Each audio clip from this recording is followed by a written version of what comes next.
Ever wonder where the water bottle filling stations are in the airport? Ready to hear personal stories of unruly passengers on the aircraft? And little Johnny, stop ringing that call button. All this and more next on Cabin Pressure with Sean and G.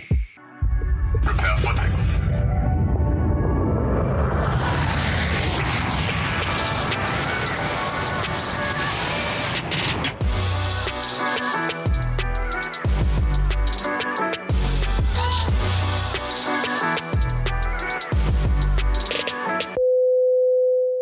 Hey everyone, welcome. This is Cabin Pressure. Well, Time to catch up, isn't it? Yeah, it's time to catch up, man. All kinds of shit has been going on. Well, not really, not for you. You got your knee cut off, basically. Yeah, I got decapitated. Knee decapitated, not my head.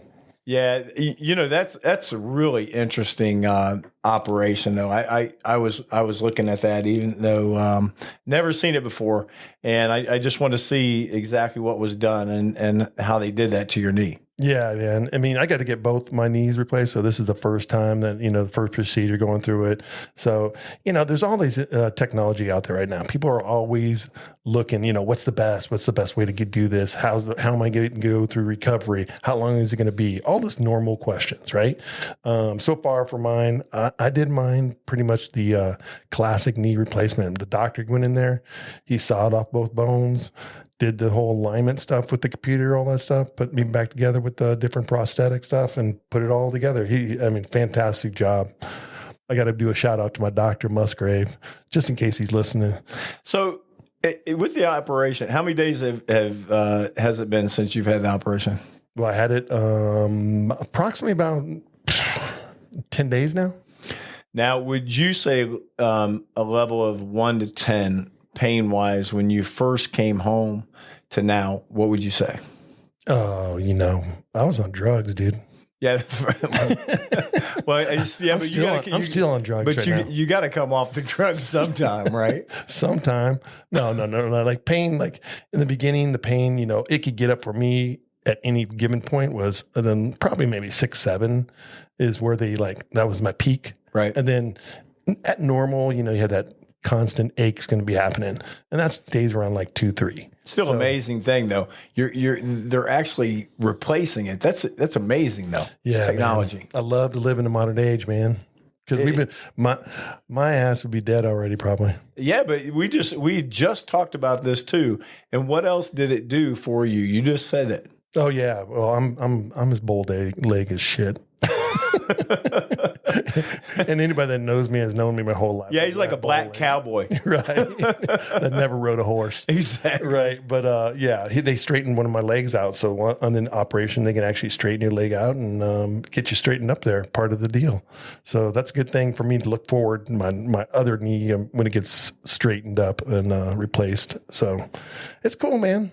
Things are going good though. Yeah, I know. From the first day when I first seen you, and then now where you're at, it's truly amazing. I mean, he's actually walking down the stairs now. Oh yeah, I was up and down. They won't let you out of the hospital unless you test to walk up and down stairs, because everybody doesn't have the luxury as I do of the first floor master. Right. So everybody's got to get up and down the stairs. But yeah, they want you moving around. You're out of you can't leave the hospital until you're moving around. Now, if someone was suffering from the same problems that you had, what would you tell them? Do it now. Do it as soon as possible. Don't make yourself suffer forever. And he actually has to have both of these done. And I told him just a little bit ago, we had talked about when the next knee operation, he's going to get it done in the next year. Yeah. Yeah. It's it's one of those things that, no pain, no gain. Yeah. It goes to the saying, no pain, no gain. It's going to take a little pain. You're going to go through some pain and stuff, but all that's going to subside. And every person I know that's ever had one, and I'm sure there's hundreds of thousands out there in the world now, they can't say nothing but positive things about it. Oh yeah. But we say the same thing over and over again. When you stop moving, you start dying. Oh yeah. So this is basically a new lease on life. I wasn't that bad. it is still a new lease on life, though. Even you think about the pain that you were in, because I know, I mean, all joking aside, the pain that you were in just walking down the concourse, it's a new lease on life. Yeah. Here's the thing. When I got to the point for myself, this is my personal preference, is, you know, I'm 59 years old, and you get to the point where you can't start or you can't do the normal activities. Like, I love pickleball, I love golf, I love being active, I love riding my bike. Like, you know, these are the things that I do as my recreation. I was starting not to be able to do some of those things, and once that started happening to me, you just had to make that choice. But a lot of people let that go. You know, like, maybe the pain isn't as much as it, you know, you think it is. I could stretch this out a little bit longer, and the sooner is actually better, rather than holding it off. Yeah, like I said, I can attest to seeing the difference in you already from a week ago to how you're moving today. Definitely big improvement. Oh yeah. Well, day by day, man. Well, I would like to say for me, catching up, not a whole lot. All I did was go to work, brother. Dude, like, it's just been smooth sailing the whole time. Hell no. I mean, it's always crazy at work. I was telling you, I was walking down the concourse, and I just had to laugh. Right in front of me, there was this couple. They were walking, and they had 2 backpacks on, and they were holding hands. Not unusual, right? No. Okay. Well, one backpack, the big head was Deadpool. On the backpack. Yeah. And then the other one was Jason from Friday the 13th. Wow. And I'm looking at this.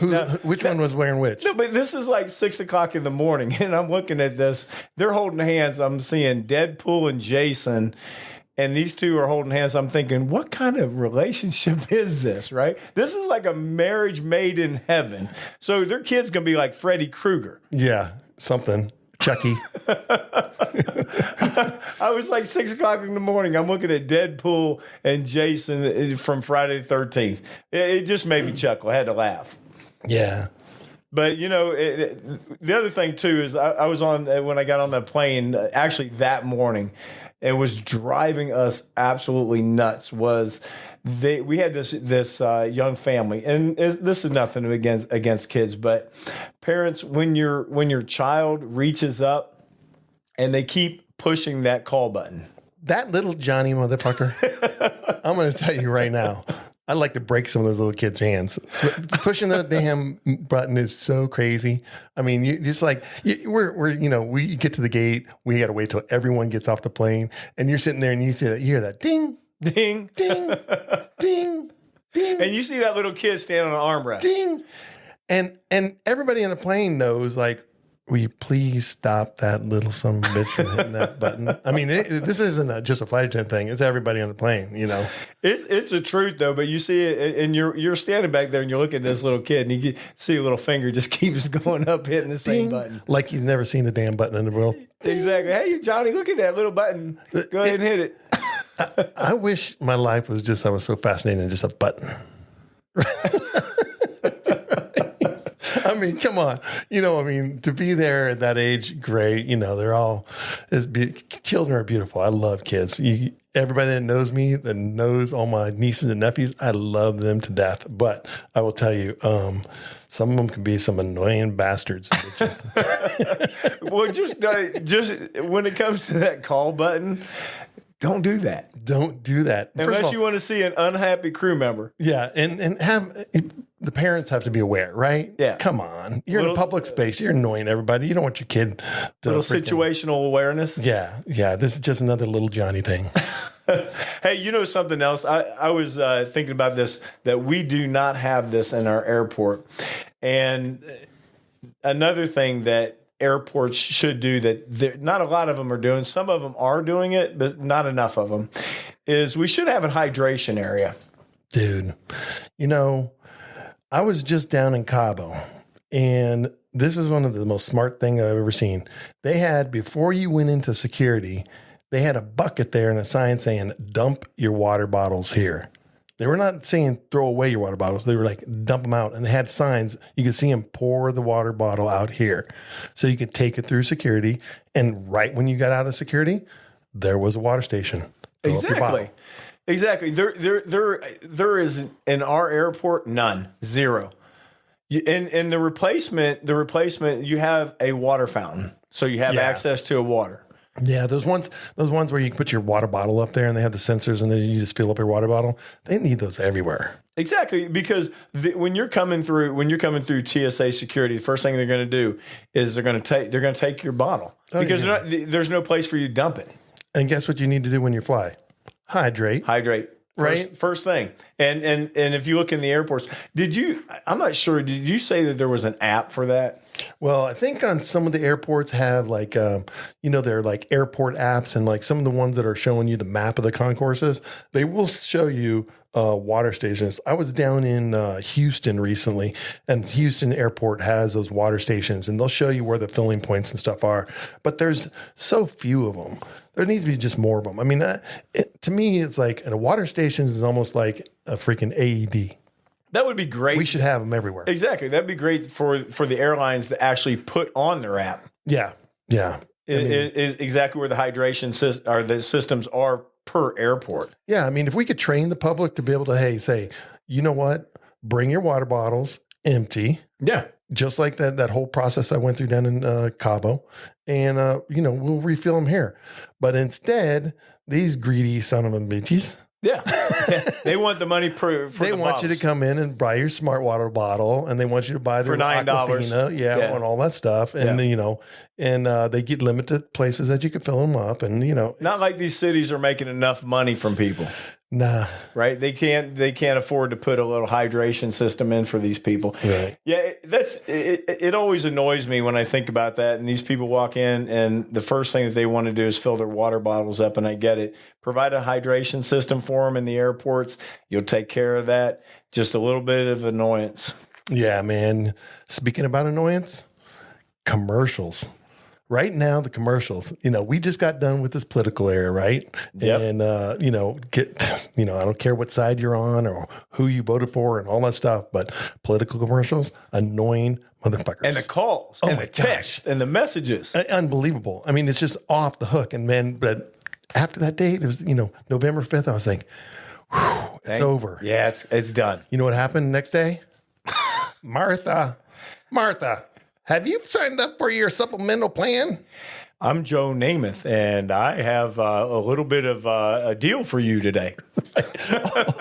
It's like, this is going to be like benefit supplement plan for the next month and a half. That's all you see anymore now. Yeah. And these commercials too, they don't try to keep them it's like these 15-second commercials. No, they're like 45, 30-second commercials. They go on. Exactly. Like the balance of life to where, okay, I was sitting down here. Now I chew these two damn gummies and I'm just bouncing around like a 16-year-old boy. Yeah. I mean, these they just bombard us with these stupid commercials. But it's the seasonal ones are the ones that I just that just get under my skin. Yeah.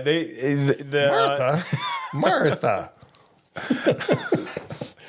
Those absolutely kill me. But you're right, man. It went from political to the benefits. Yeah, those benefit commercials. Well, see here, I'm not working right now, so now my little rants right now are about TV commercials. Yeah. What have I been doing? He's been sitting back here nursing his knee. Right. But did you see when you were here mentioning that? Did you see that? That altercation, because we had talked about this a lot, physical altercations on the airplane. Yeah, man, that happens. Did you see the one that happened on that San Francisco flight? No. So this guy, they were sleeping and he was laying against the window. This guy went to the bathroom, came back from the bathroom for no reason, jumps on this guy in the window, starts just beating the living crap out of this guy. Blood all over the window. People are screaming. They're yelling, trying to pull this guy off of him. Comes to be that this guy at the window is actually deaf. He can't speak and didn't know what was going on, who was hitting him. People jumped in, and some of the crew jumped in. They pulled him off of this passenger, and this guy had no idea why this guy was jumped on top of him and started just literally beating the crap out of him. And they said that there was blood all over the place. It's amazing. A lot of people don't understand this is another thing that we deal with on a regular basis. Yeah. That's all about ineffective communication. This asshole probably, he got up, coming back to sleep, whatever seat, and he didn't realize where he was at, and then started talking to this guy, and this guy he probably thought was ignoring him or whatever. No, he didn't do anything. This guy, he just jumped on top of him, completely unprovoked.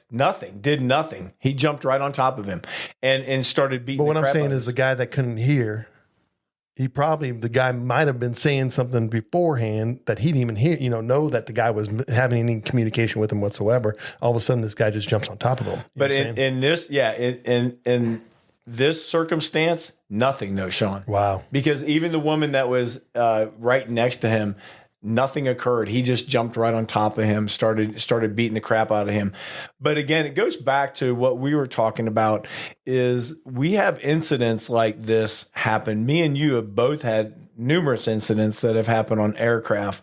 And in 2024, there was a ton of complaints that had occurred on aircrafts. And Tell me one of yours. Yeah. Hey, where do I start? Right. I mean, when you're talking about people beating the shit out of things. Well, this is a quick story about, I'm on a flight. We're going down to Florida, and I had this couple in the back of the plane, and they were just normal couples, looked like they're going on vacation, having a good time, drinking a little bit of drinks and everything. But as the flight went on, and it's only a few hour flight for me, you could see that they were just getting way too intoxicated. So I had already said, hey, that let's not give them any more alcohol. And one of the flight attendants didn't get the message, and she served him again. Well, they would not release their drinks when we were getting ready to land. And so they had tables down, drinks on the tables. They had Bloody Marys, all this stuff. We're getting ready to land. They're like, fuck no, I'm not giving you my drinks. I'm not doing that. I'm like, you need to give me my drink. No. I'm like, fine, done. I'm walking away, right? We'll deal with this on the ground. Because now, at that point, we were like, 6,000 feet or something like that. And so we go to our jump seats. It's about 1,500 feet. And all of a sudden, the whole cabin starts screaming, oh my God, what's happening? Help us. You don't know. So I'm leaning down the cabin, kind of looking what's going on. And I see this little lady. Okay. She's in the middle seat. She's standing up in the seat, and she is beating the shit out of this dude on the aisle. Boom, boom. I mean, just kicking him and punching him and all this crap. So we're literally feet from touching down on the plane. We hit the runway. Boom, we slow down. She didn't miss a punch. I mean, she's just beating the shit out of this dude. And so we slow down where I got myself to a safe situation. I jump up. I go down there, and I'm like, I unbuckle the guy's seatbelt. I grab him, pull him out of the seat, and I'm like, go to the back of the plane. I turn around to her, and I'm like, sit down. She's like, fuck you. I'm not sitting down. You can't tell me what to do. All this blah, blah, blah, blah, all this shit. Now, mind you, there's drinks and all kinds of shit everywhere too. So she now looks at me, and I'm like, you need to sit down. She's like, fuck you. And she goes and kicks me. Well, you and I know that's a bad move. Oh, so my instant reaction was I took this little less than 100 lady and literally body slammed her down into the seats, crossed her. And I'm 6'2", 250 pounds. Got her pinned down in the seat, and she is doing like Linda Blair in the seat. Let me go, all this shit. And they do get crazy like that. I mean, they're just like, she was wild like a rabid animal. And I'm just like holding her down. I'm trying to figure out what my next move is here, because I'm a solo flight attendant. The other flight attendant's got the guy in the back of the flight attendant, and the flight attendants that are up front have no idea anything's going on, because, we're on a long plane and they can hear what was going on. And so, out of the corner of my eye, I look up and I see this big dude get out of the seat, and he starts walking towards me. And I'm thinking, as a flight attendant, you got to be aware of everything that's happening. And I'm like, wait a minute, what the hell's going on? Yeah, because this person might be with her. Right. I don't know what's happening. Yeah. And so I'm holding her down, and the dude comes up and he's like, hey, you need help? I'm ice. And he pulls out the badge and like shows me. And I'm like, hell yeah, I need some help. Grab the other side of her and hold her down while we come, get the police when we get to the gate. He's like, no problem, I got you. And so we're holding her down and she's still just like, we're having a conversation like we are right now. And if you can imagine you're laying on this table right here in front of us with going Linda Blair on us, spitting and spitting. It was crazy ass shit.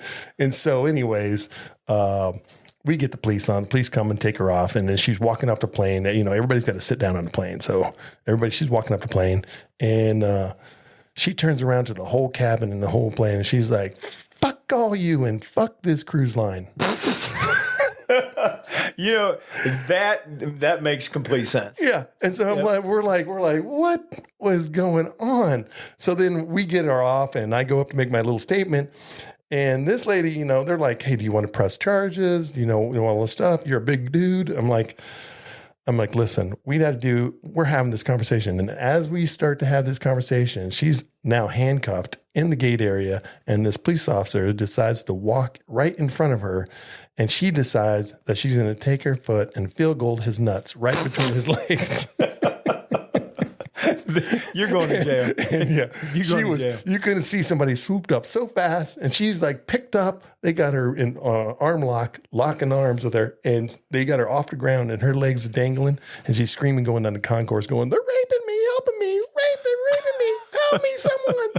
She's going to jail, man. She kicked the cops in the nuts. Yeah. She's going to jail. She was done. Yeah, but the crazy thing about that is next day, we do these turns and stuff, so I got to like follow up. So they were like, "Oh yeah, she was on barbiturates and alcohol and all this stuff," and so they locked her up. She actually went to prison. And crazy thing about that too is that in Florida, when you have a crime against you as a victim of a violent crime, once they get released, you get notified. Well, like a month and a half later in the middle of the night, I get this like automated call at like 3:00 in the morning. The person that has been released that has committed a violent crime against you in the state of Florida has been released, and we are here to notify you. She's in Ohio. No, it was just that she was being released down there. And all of a sudden your doorbell rings. I wish I wouldn't. I could care less. Exactly. Picked the wrong house. Yeah, wrong house to come to, honey.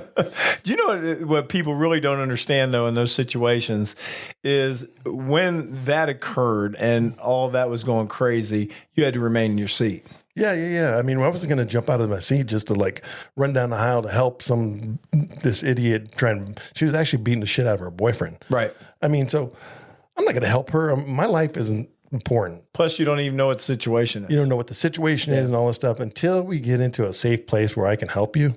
Then that's when we're going to help you. Exactly. Yeah. And that's the other thing people don't understand. Sometimes they think they'll look at a situation and say, well, why didn't you react? Well, there's a reason. There's always a reason why we do something or we don't do something. Absolutely. We got to take our own safety into account first. So tell me about yours. Yeah. My situation was crazy. We were coming back from a red eye flight. We were approximately, I think we were like 45 minutes out from landing. It was, we brought the midnight flight back from Los Angeles back into Cleveland. We were sitting there and it was completely dark. You know how the cabin is, everybody's sleeping. And I'm sitting up front. And the next thing you know, all hell broke loose on that plane. All these call buttons went off. Now there's no lights back there, so everybody's dinging call on buttons. A red eye. Yeah. Oh man. They're screaming. Everybody's screaming. So we flip the lights on fast. I go running through the cabin. I'm looking at this guy comes out of the aisle and he is in this like crazy mode and he's screaming. He's like, ah, and he's looking at me. His eyes are all bugged out. Everybody's freaking out. And he comes running at me. And the first thing I did is I grab him. I throw him into the row and I jump on top of him. He's trying to bite me. So he's completely crazy. Bite me. Oh yeah. He's the whole time he's trying to bite me, screaming. He's trying to bite me. I'm wrestling with him. I throw him into the row. I grab him, get him around the neck. I'm holding him. He's trying to bite me, spitting. I'm sitting there and got him in a headlock. I got him in a chokehold, and I'm just about ready to choke this guy out. And I had my legs wrapped around his. Had him secured. And all of a sudden, you know when a person's on drugs, how they just all of a sudden just completely just calm. Yeah. That's what he did. Wow. He just went from craze mode to completely calm. Yeah. What would you like? How can I help you? No, he was looking at me. He had this crazy look in his eyes, and he was just looking at me, but he completely went calm. Oh, he was giving you like that death stare. Yeah, that dead look in your eyes. Yeah. So I'm sitting there talking to him. My other flight attendant, he was like, Gary, what do you want me to do? And I'm like, get a hold of captain, get the police, and meet the aircraft. This person's nuts. Right. So I couldn't leave this person. I'm sitting with him in this row. We had moved the passengers around. I waited for him on landing, and when we landed, we pulled up to the gate, and on board comes the paramedics, not the police. What? Paramedics. So the paramedics come back there. Now this guy is just staring at them. He's not saying anything. The paramedics looked at me and said, "We're not taking him. He's crazy."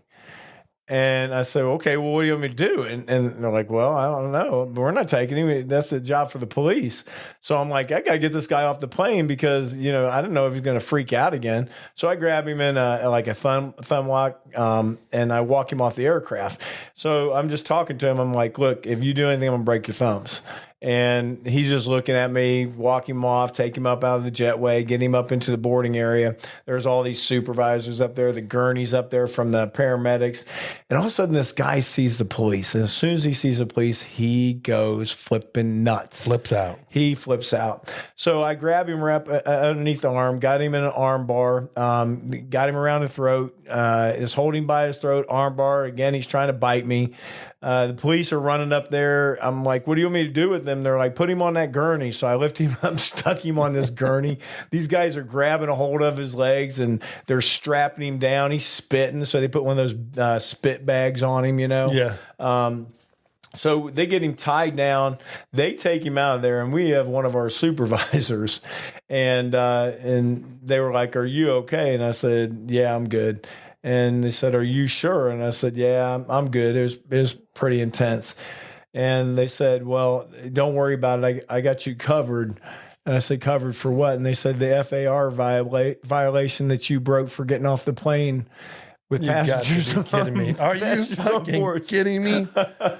I'm sorry. I just got to spit. And listen, here's the crazy thing. All the flight attendants out there are listening to us. They know, about FARs and how many people are supposed to be in a plane and all that stuff. We're supposed to retain that number of planes. But I mean, for her first initial reaction is I got you covered for your FAR. FAR violation. Bitch, go somewhere. Leave me alone. I know that's what you were saying, right? I was so dumbfounded by the comment that I just turned around and walked back and got on the plane. Right. Well, now going back to what you were talking about, we have follow-ups in a serious situation. Right. And this was actually pretty serious because this person that was doing this was HIV positive. Oh shit! The dude that was trying to bite you. Yes, was HIV positive. See, that's crazy. And the FBI actually got involved in it. So they had contacted me and they had talked to me and they were wondering if I wanted to prosecute this person. Yeah, because that's felony assault. Right. Well, actually, it's attempted murder. Right. Because when you knowingly have it, it's attempted murder if you're trying to transmit it to someone else. Yeah. And thankfully, this person wasn't able to bite me. And they had told me that this person was in the psych ward and that they were never getting out of the psych ward. And if I wanted to, go on with prosecution, I said, as long as they're not getting out, that's fine. I'm good with it. But these incidents, they happen, and we do deal with these crazy people on the airplane. And when this happens, it's in a tube. Yeah. It's in a small space. Yeah, here's an interesting thing about this. So G and we're pretty big guys. So us handling ourselves on the plane, we have enough background and experience, and usually to help handle pretty much anybody on the plane. But I mean, I can't imagine some of my coworker gals reacting to any of these situations we just told you about, and doing the same things we're doing. I mean, it's a little different, but that's the terrible thing about it is that these people, they don't care who they're doing it to. it's just fortunate that we were there to react and help these people and whatever and assist these people in their. Well, most people in their lives, they've never even fought. Let's be honest. Okay. Right. They've never even had an altercation with someone. Me and you are a little bit different with that, but most people, they've never even had an altercation. So they're nervous when it happens and they're scared, and rightfully so. I understand it, because the guy that I was working with, he told me afterwards, he goes, I was scared to death. And I said, that's okay. I understand that. I did not need you to jump in. I didn't want to get him hurt or hurt a female or someone else hurt either. But we have these situations that happen on the plane, and we see them in the news, and these people come on, they're the drugs, or they're crazy. Right. That's crazy, man. And and like this guy from San Francisco, you feel so bad because this guy was just sleeping. Could you imagine the fear? I mean, the long-lasting fear of that. You just fell asleep on an airplane, and all of a sudden somebody just started beating the crap out of you. Well, and then to combine that with the disability of not being able to speak and hear and all that stuff, that's, how does that person communicate if nobody's not witnessing what's happening right there, And on a flight, we prefer flights boring and uneventful. Boring and uneventful. That we say this all the time. How was your day? Boring and uneventful is the best day in the airline industry. Anytime that we do not end up on YouTube, CNN, any news station, was a great flight. Yeah, that's crazy. But this reminds me of another story that I have of this guy, and it's kind of like segues perfect into this. So same thing, this guy, he's on the plane. It's actually a business guy coming from Florida, and he's actually traveling with, I recall this, and the reason why I would know this is because he walked back to the back and they said, hey, can I get a couple more drinks? And I'm like, sure. And we're having a conversation like any other customer we have on our plane. And we served him some drinks and stuff, and he hadn't been overserved. Actually, this was the initial drinks. We've only served him this. And he goes back to his seat. Well, he walks back to his seat, and within like 10 minutes of us talking to this guy, which was perfectly normal, like we're having a conversation right now, this guy starts going crazy and starts punching the back of the seats, the screens that are in the back of the seats. He starts punching screens, and there's people sitting in front of him. So you can imagine somebody punching the back of your street, and you're jerking in there to your seat and all that stuff. And so, people are ringing the call button and all this stuff. So I go up there and I see him punching. I'm like, hey, you got to knock this off, bud. He's like, he starts slurring. Now, this guy that just talked to me 10 minutes ago couldn't even speak properly. Like he had went to this massive state of catatosis, it was wild. And I'm like, wow, what's happened in these last 10 minutes, right? And so I get him calmed down. I'm like, if you need to calm down. I walk away, I go back to the back. As soon as I get back to the back, people start ringing their flight attendant button. People are screaming. He's doing the same thing again. And now he's swinging at everything.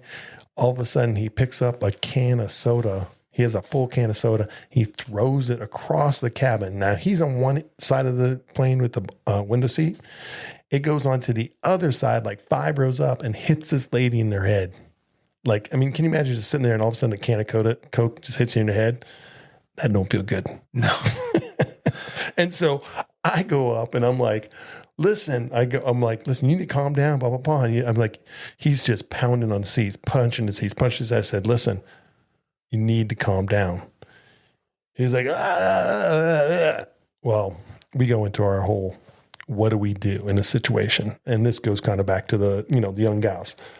Flight attendants are trained to, we aren't supposed to tackle you and all that stuff. We're going to protect ourselves, but the number one thing we're going to do is we're going to go get ABAs. We've talked about this in the program. ABAs, before. Unless that dude's freaking running at you. If you don't have time, every situation is different. Exactly. Well, I'm looking around the cabin.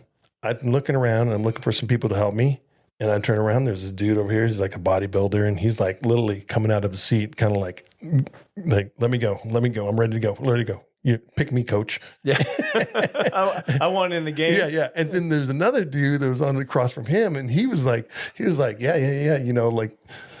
So I walked him over and I was like, listen, can you guys help me? And he's like, yeah. All the stuff. We go back there. Well, on planes, as most flight attendants will know, that we do carry handcuffs. So I had already told the flight attendants, hey, tell the captain, blah, blah, I got to get this passenger. He's out of control. We might have to use handcuffs if we can't get him, calm down, all this stuff. So sure enough, me and these two other big guys, there's three big guys standing over this guy. I pulled those guys out of the row. He's still like just slobbering and punching the back of the seats. And I said, listen, stop what you're doing. And he kind of like looks at me. And I said, you got two choices here, bud. I said, we're going to do this the hard way, or you're going to do it the easy way. I said, we're going to put your hands in some handcuffs. And he literally just leaned over me and like held out his hand.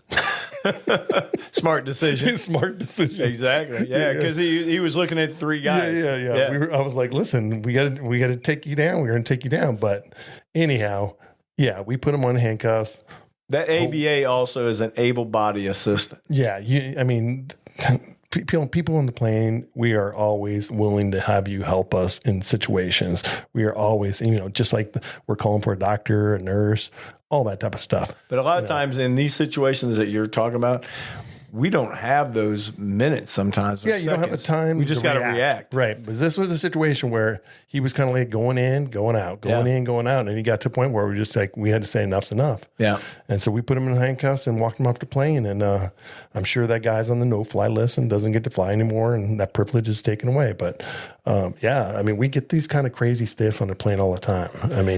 And a lot of times they don't make the news. No, not right? one. No, this one made the news because it was really bad. But mine never made the news. No, I don't think I've ever had an incident yet that made the news. Yeah, mine was flat out crazy. Yours was crazy. Yeah, the paperwork and all the crazy stuff that we have to go through and the process and the procedures.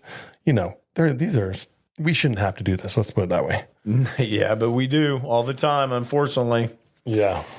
Yeah, there was a situation that I had too. I was actually in the back of the aircraft, and the flight attendants up front, they had a situation between two males in first class. The male in 4B had an issue with the male in 3. No, not 4B, but 4A had an issue with 3A. But they had called me up. So they're sitting in front of each other. Yeah, okay. I don't know. They had some kind of altercation. Right? But anyway. Right. He's kicking my seat or something. Yeah, they called me to the front and they're like, Gary, can you come to the front? And I said, yeah, no problem. So I walk up to the front and I said, what's going on up here? And right away, the guy in 4A goes, I'm going to kick your ass. I was like, you're not kicking anybody's ass. Sit down. And he just looked at me and I was like, yes, sit down. You're not kicking anybody's ass. So what is the problem? And it's amazing how two grown men act like little bitty kids. Oh my gosh. This situation doesn't even matter. These two were acting like two little kids. Children. Grown men that act like children on planes is like a plague. Exactly. Because it's somebody's seat assignment, because somebody's sitting next to somebody's bag or whatever. But we deal with these dumb situations all the time on the airplane. Yeah. And the crazy part about that whole situation to me too is that, most of these men, they're all professionals. These are people that are like running corporations and executives here and there, whatever. And they're arguing over because you bumped my seat or whatever made you mad or irritated you. You're making too much noise in front of me or whatever. It's like, or what was it? The guy was farting in the thing and they told you to have I had a guy one time because the catering had shorted us beverages. The girl in the back that had the galley, she didn't check the beverages and we were short. So I told everybody that we couldn't give everybody a can today. We just give them a cup. And this guy wanted a can. I told him, I said, I'm sorry, but everybody can only have a cup. And if we have enough, we'll come back through and we'll give it to you. He said, I told you I wanted a can. And I said, no, I told you you're going to get a cup.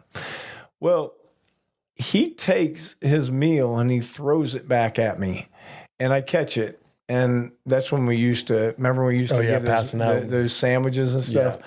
He throws it at me, I catch it, and I turn around, I looked at Cindy, and I was like, I guess, Cindy, you don't want to eat today. And he looked at me and goes, I'm going to kick your ass.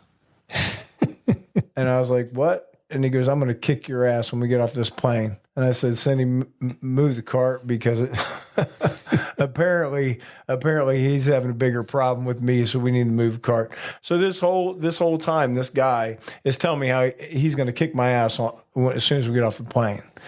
And I mean, I'm not kidding, Sean. The whole time, so stupid, right? So anytime we're in uniform, we're tried like this all the time. And I'm not trying to be. It's not a macho thing.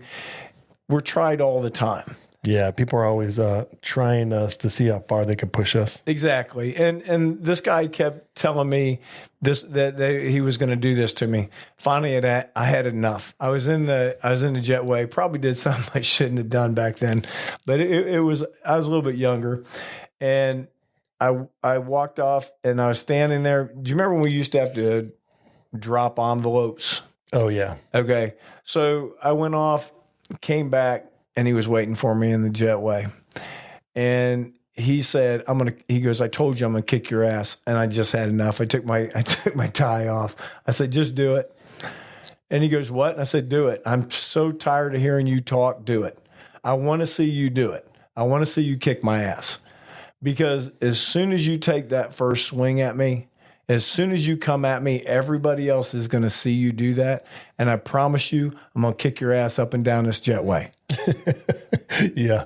And you know I'm dead serious about it. If you got me to that point, you know exactly what I'm going to do. I'm going to do exactly what I said I was going to do. I'm going to kick your ass up and down this jetway, because if I'm going to lose this job because of you, yeah, this is what I'm going to do. And thank God he decided that wasn't such a good idea. He decided that was be a smart man. Was not such a good idea. Okay, and trust me when I'm telling you, folks, I do not ever want to be put in a situation where I have to be in a physical altercation with anybody on an airplane. No, we want boring, and that's what we want on the plane. But sometimes we get in these situations that we don't have a choice. Oh no! If they're going to corner you, you're going to definitely defend yourself and back. You're not going to back down. First of all, you're going to make sure that if we're on the plane, we're definitely going to maintain control and authority. But the one thing I love is about when me and you were on this plane at the same time. What's that? Boring and uneventful. Boring and uneventful. Me and you never, ever have a problem on there. I recall like this is I don't know if it was last year or whatever, but it was me, G, and it was another partner of ours, a very big guy. And we're on the plane and we're all working together.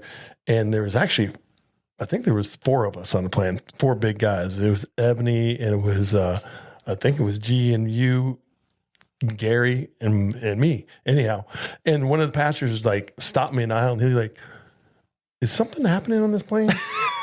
Like, is there? Are we anticipating something?" And I'm like, I had no idea at first what he was talking about. Right. And he goes, "Well, there's some very large flight attendants on this plane." And I was like, wait. I was like, no. I said, this is just another boring, dull flight. Yeah. we are just here having, just so happen we say it 1,000 times over and over again. Boring and uneventful is what I love every single day. We pull up to the gate. We let everybody off. Everybody has a great time. That's what we're here for. We're not here to argue or fight with people.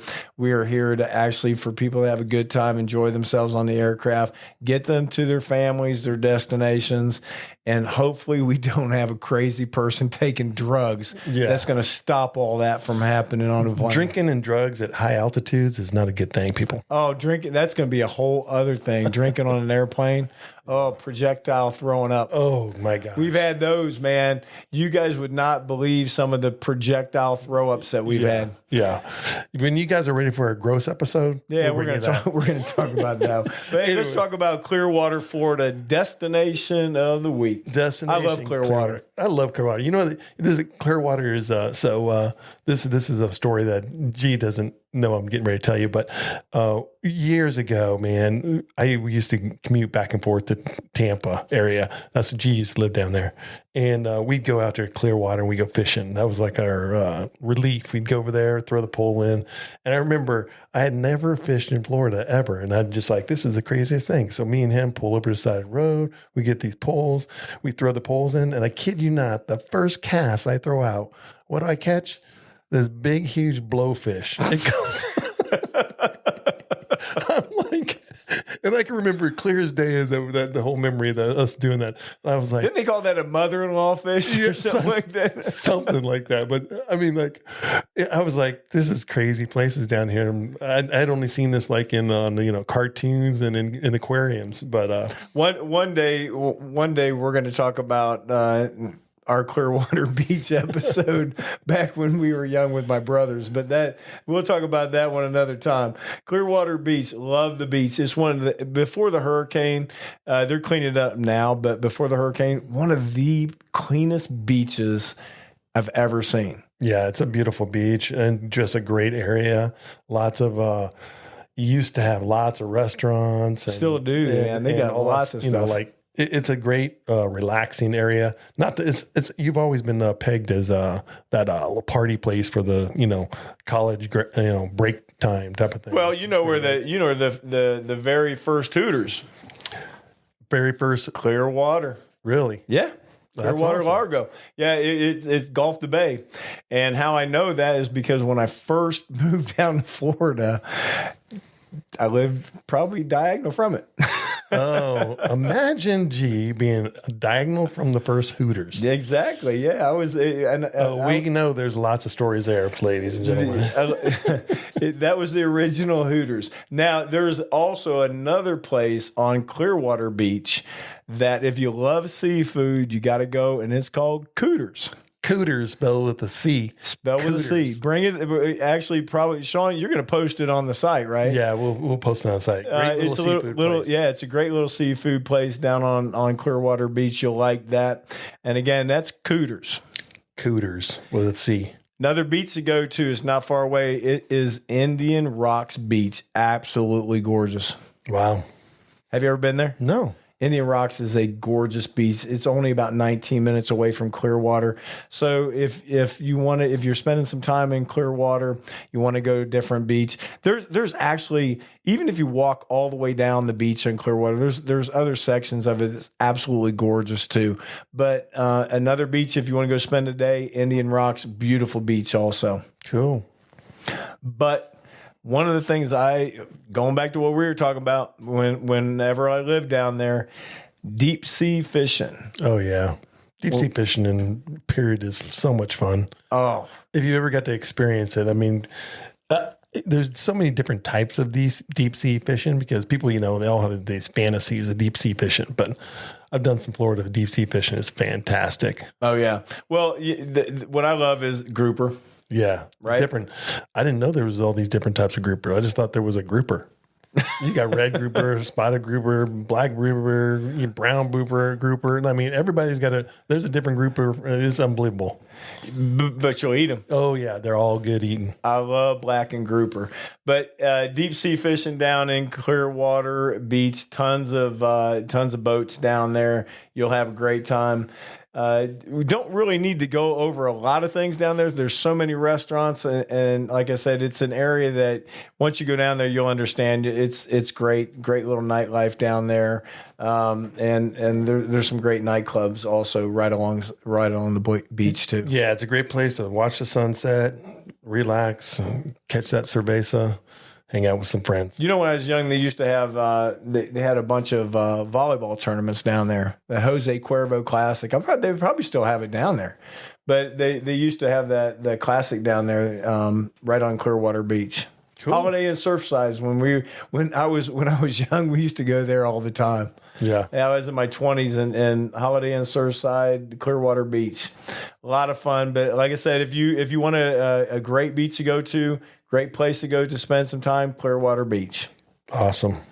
All right. So buddy. what's the quote today, bud? This actually kind of pertains to what's going on in our world today, right? Life has no remote. Get up and change it yourself. It's the only way you can do it. Dude, I think that change is being made right now. It's profound, right? Yeah. There's a lot of remote changing in the world right now. But I love that quote because it's so true. If you want something changed, don't look around. Don't look around. Get up and do it yourself. Exactly. All right, guys. Listen, it was a lot of fun. Hope you guys enjoyed this show. You guys have a great week. Be careful flying. Safe travels to everyone and all the listeners. You guys have a great week. Outstanding, man. You guys hang in there. We'll be seeing you next time on Cabin Pressure. Thanks, guys. Have a great day. Thank you for listening to Cabin Pressure with Sean and G. Be sure to follow us on Facebook and Instagram. Then share us with just one friend. Now go out and live a happier, healthier, and more productive life.